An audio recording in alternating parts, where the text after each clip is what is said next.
Good morning. I'm going to present this podcast. It's also a collaboration with the Hospital San Cecilio in Granada. Okay. The motivation of research is while it's a... Oh, sorry. Here.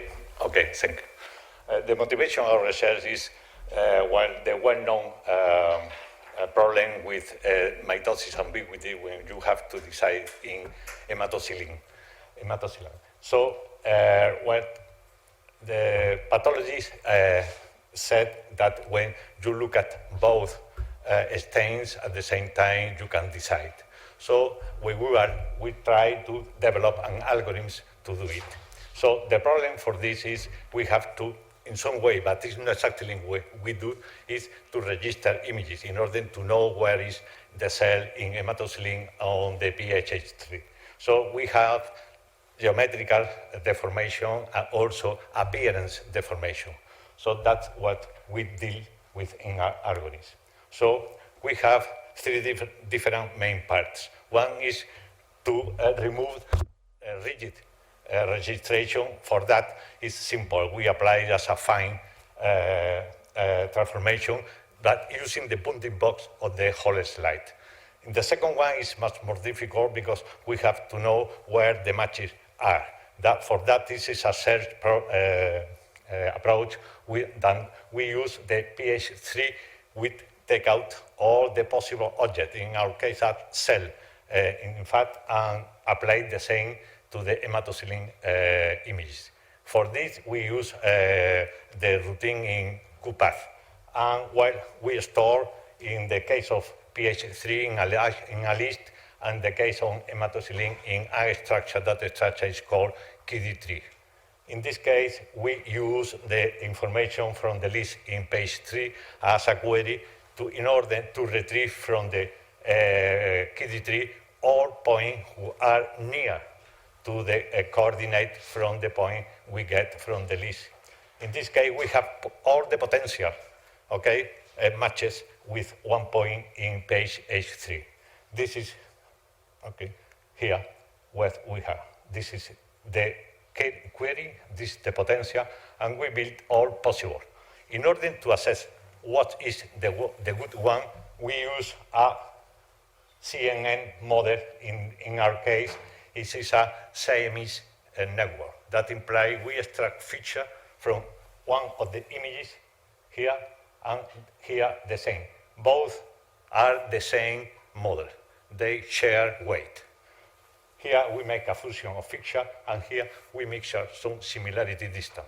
So here we are minimizing is when you put here images from the same category, so are the good one, the similarity distance have to be small, and we put images which are not the same category, the similarity in distance have to be large. That's the way we train this. So at the end, you have one threshold, and you decide which the best one. In our case, we decide always that with the smaller distance. Okay. Here you have details. We have in the poster. We can give all of you the detail about the design of the network. Okay. So we carry out some experiment in order first to assess the matching algorithms, and the second experiment to assess if when we use both modalities in detection, we improve or not. In the first data set, this one here, you can see we use 48 full images, and from them we extract 57,000 matches. That implies that good matches, but we don't care if that matches are mitosis or are background. That's always matches. And with that, we carry out this experiment, is cross-validation, and the summary is, in fact, we only have a loss of matches less than 1% of all matches that were in average in the cross-validation experiment. In the second experiment, we use a different data set.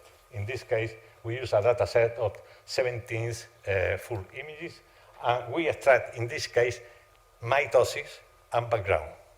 So we train again and carry out also cross-validation result.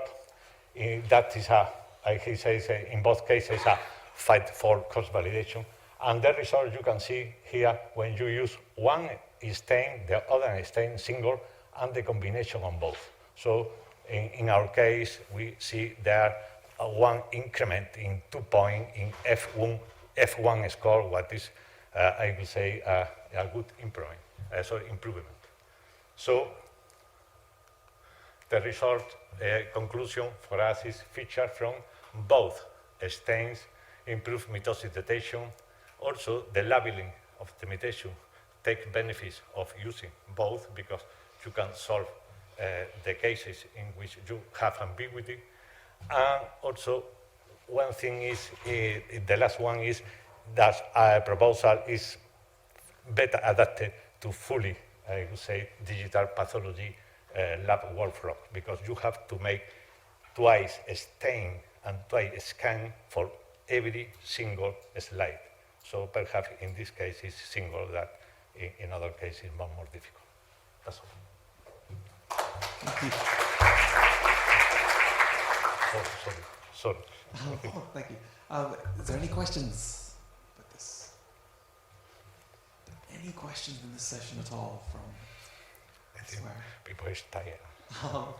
Could I ask then, so you mentioned about implementing a fully digital pathology lab workflow. Can you say anything about where you plan to go in the future with this? Or Well, pathologists that collaborating with that, they say yes, they are trying to do it. I don't know if they are today doing it in all cases, but in most of them they use it, yes. And they said it's simple because you can order the hematocillin, and you have to order the PHH3 is simple because it's digital and everything is work very smoothly. That's the way they say.